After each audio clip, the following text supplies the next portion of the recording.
The first time I remember feeling the rush of excitement from creativity and writing was in second grade. My teacher constantly had us writing in journals, and at the end of each session, kids could read what they wrote aloud to the class, or just have her read them. And I really loved those times. Mrs. Adair, my teacher, was the teacher in my life whom I accidentally called Mom.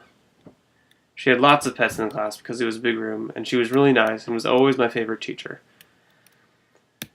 I remember that what I wrote for a while during the writing time was a series of ghost stories. They sort of borrowed from the Ghostbusters. I wrote about ghosts that escaped from a ghost prison and terrorized the world, which in the end would get captured in what I called Ghostbuster guns.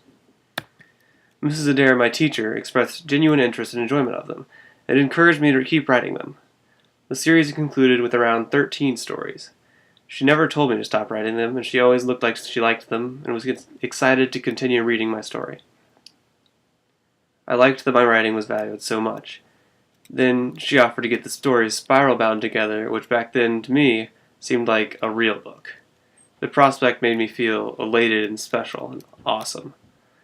The experience made me feel that she was proud of me. I felt that I was good at writing, that I was creative. I actually wanted to write and enjoyed writing. I learned from this reflection that it's extremely important to take a genuine interest in my students. It's important that they know I believe in them. It's important that they believe in themselves. Surely I wasn't a prodigious writer in the second grade, but Mrs. Adair noticed my potential and celebrated it with real and raw enthusiasm, and I plan to support and celebrate my students as she did.